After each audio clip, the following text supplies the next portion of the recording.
Hi, everybody. Okay, time for me to start doing some more videos. This is going to be my first video on a subject I've been studying off and on for close to 20 years now, and that's the Enneagram.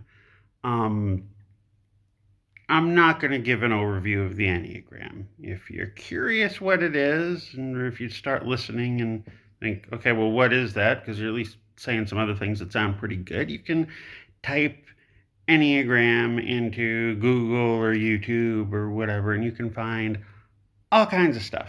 And since I'm a type 4 who is unconventional, I'm not going to start by giving a um, primer of the Enneagram that you can find any bloody where else, and for free. So why bother? Just get into more meaty commentary on stuff that hasn't been said, and develop it. This is kind of my approach here. And I'm doing this on type 4s, which is my type. And I'm also doing this because I got to tell you, there's a lot of misinformation, you might say, about type 4 out there. It's time to set the record straight a bit. I originally got in, I've been thinking about this for a while, but where I finally decided to get off my ass and make it was I ran into this video talking about how each of the Enneagram types would react during a zombie apocalypse. And they portrayed the type 4 as wanting to hold on to their journals or sketchbooks or something as a reminder of humanity, um, despite maybe putting their life at risk. And, we 4s are definitely creative types, soulful types, humane types. We try to be deep and exploring and all that sort of thing. But we have active enough imaginations that during a zombie apocalypse, we'll keep it up here and run. Thank you very much. Okay, because we're very good at, keeping an active imagination and um, heart that's just, that wants to be open and move around and that sort of thing. But,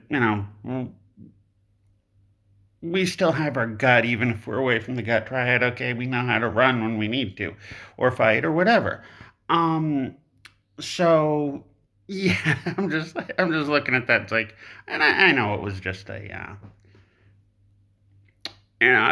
mainly done as kind of humorous, but I'd be like, no, no, no, no, no, no, no. But I do want to really clear up some misconceptions about type 4. And see, here's the reason why I think type 4 is, and granted, yeah, it's kind of a 4-ish trait for us 4s to feel misunderstood. So, guilty. Um, but here's the thing. See, one of the preeminent works on Enneagram when it started coming out of obscurity and at least somewhat into the mainstream was an author by the name of Don Richard Rizzo, who was also a type 4. And unfortunately, I think he put a little too much of his just personal situations and um, life experience and life choices and that sort of thing into um, his description of type 4. I think it's a lot broader. Granted, it was his book that I read that actually, when I was trying to figure out my own Enneagram type, and just the idea is that you're not just one type. One type's just kind of your home base, so to speak. But I was reading his book that did allow me to see, okay, yeah, 4 is more me than anything else. Uh, so his preeminent work, Personality Types, as well as another one of his works was Wisdom of the Enneagram, are definitely worth reading. They got their flaws. I'll get into that more overall in another video, because there's definitely some racism and elitism in it that need to be called out. But again, that's another video. But he really put a little too much of his own stuff into type 4. And that limits It does a disservice to the rest of the type fours out there. Thank you very much. Um, Now the type four, is um fours generally feel misunderstood. They always felt like they were just different. Very early on from the beginning. Um, Kind of grew up just feeling like they didn't quite belong. Hard to really fit in, and which gives us, a really good resistance to groupthink and conformity. But we can isolate ourselves a little too much sometimes because of it. Like all the personality types are a double-edged sword. Um, but here's the thing: we feel different. Okay. Um, Rizzo took that to the point of being elitist, and I definitely think that if this type four personality, if they were um, fortunate enough to be, born into wealth, that foolishness the unhealthy parts of foolishness will manifest as elitism. But I think that can happen for a lot of other types as well. Although the four would definitely pick up on certain aspects of that.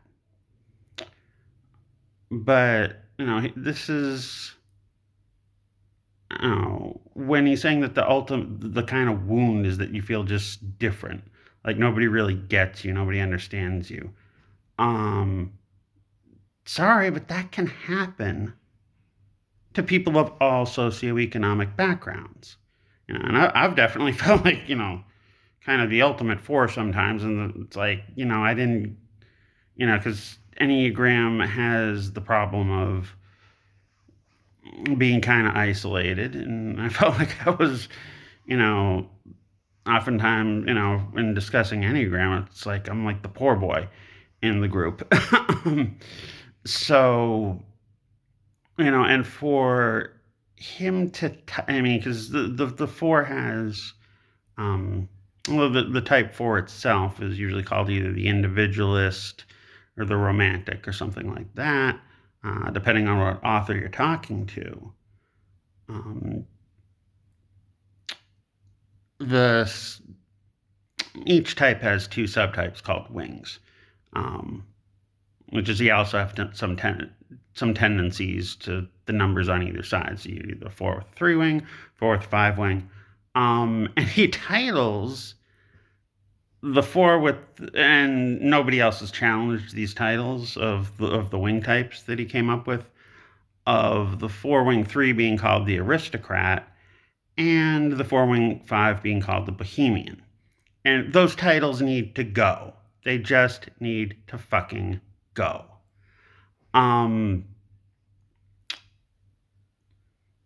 because here he's talking about the initial wound as being just feeling unloved, just not gotten, misunderstood, that sort of thing. That happens to people, and that happens to all, and that can happen to anybody of their socioeconomic status.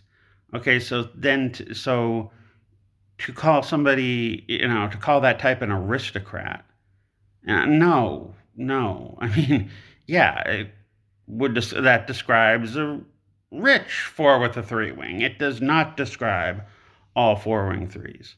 Now I'm a four wing five, and he called us the Bohemian. Okay, now Bohemian comes from Bohemia, which was at one point just a duchy, became an independent principality in the Holy Roman Empire. It's actually in modern Czechoslovakia, which would be like Prague and surrounding area. So we're talking about white people. Yeah, I'm a white guy, as you can see, but if the Enneagram is supposed to be universal and is supposed to be able to apply cross culturally, I don't want to I don't want my type being named after white folks. No, I mean, Fuck no. That's some shit. Now, Rizzo was a Jesuit at some point, and Jesuits got money. Now, I'm not saying he was filthy rich. I've even heard um, some uh, found it somewhere on YouTube. I forget where, but and Rizzo has passed on. Um, but his co-author Russ Hudson does give a talk or something, an interview somewhere on YouTube where we talked about when he met Don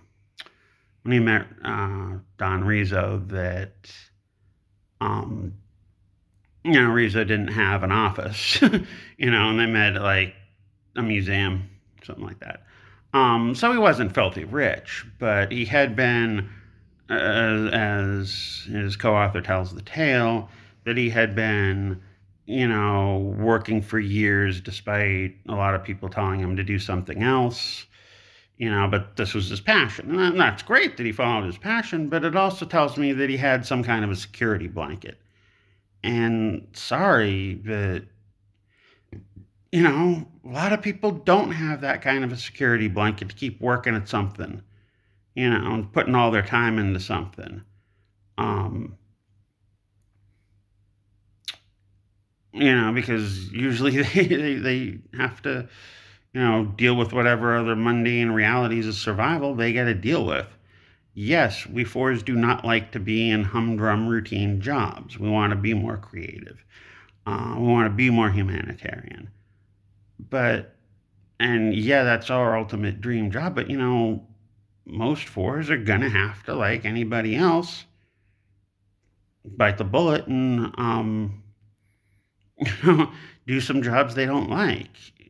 That's life for most of us, regardless of what your type is.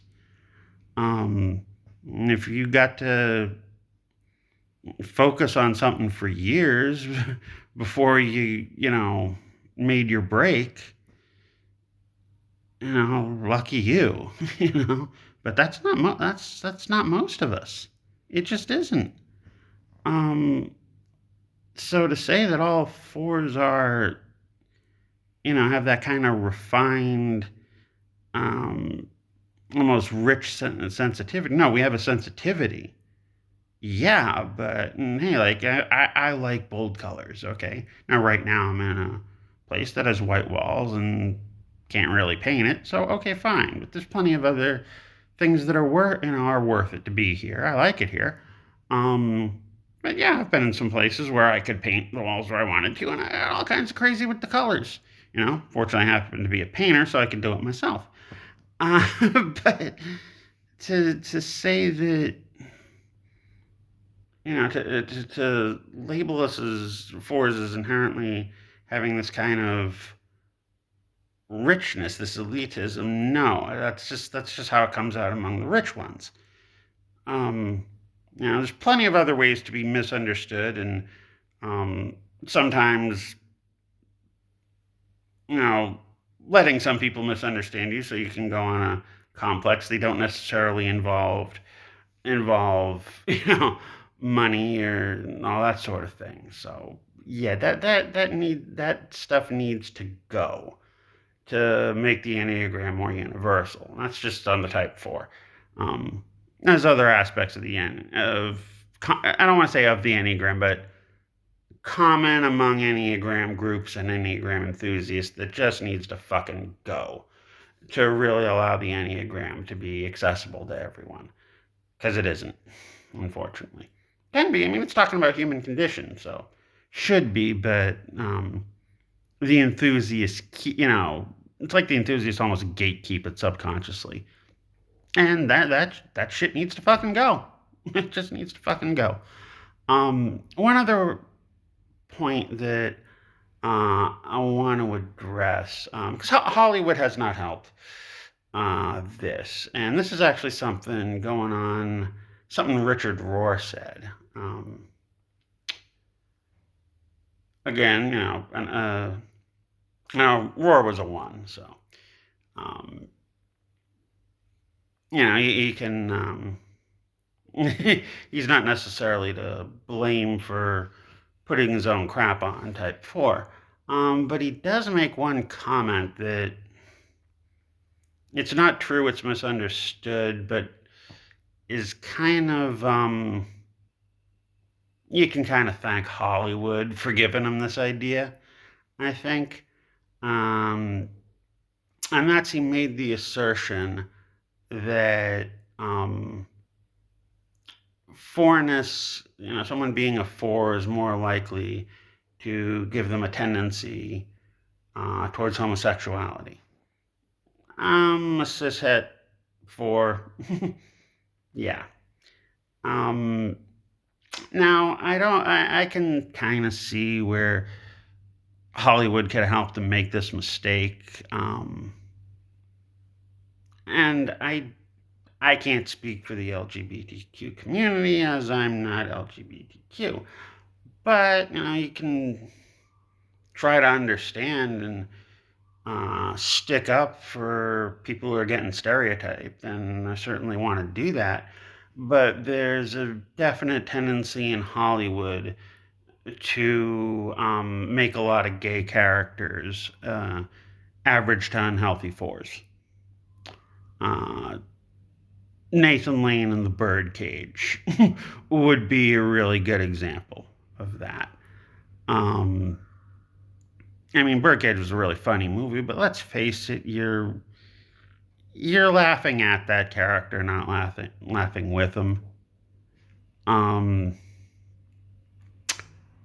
so I think being a straight guy, I don't watch hardly any movies that are necessarily catered to a gay audience. So maybe there's a lot more variety of Enneagram types and movies like that where they're not so stereotypical towards LGBTQ people. But yeah, a lot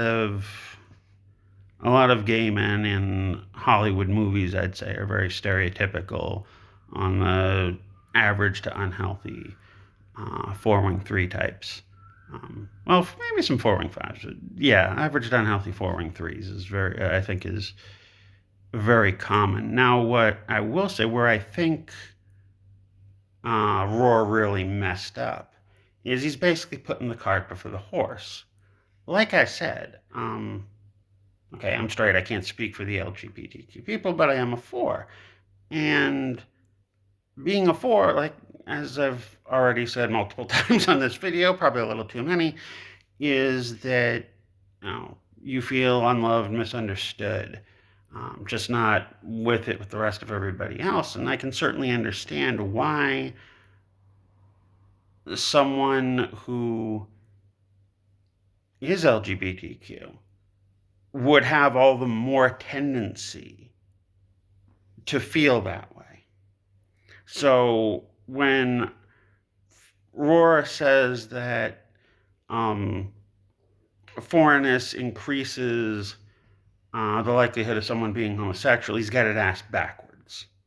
I think that homosexuality increases the likelihood of someone being a 4. Because probably, I definitely have known some gay people who felt that they were quote unquote born gay.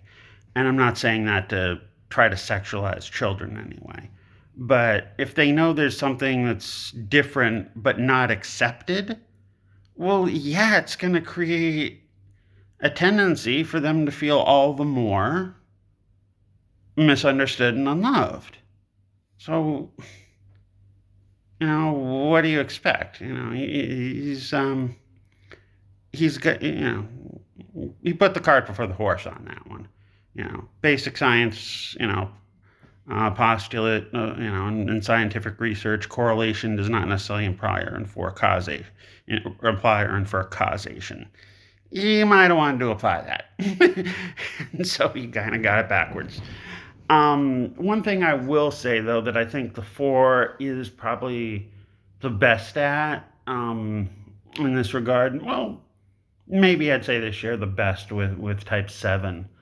And this is that I think 4s are definitely one of the types least likely to pass moral judgment on an alternative lifestyle if it's not hurting anybody else. Fours, I think, are less likely than most types to say what they now would call kink shaming. It's not to say that we're all kinky. I'm really not very kinky, and definitely have the critical judgment that if you're too into kinky stuff, you probably don't know how to fuck all that good. But I certainly don't hold anything against what consenting adults do in the bedroom, as long as it's not um, breaking some oath they made to somebody else. Um, so I think that's so I think that kind of acceptance, because we have, fours in general oftentimes feel misunderstood.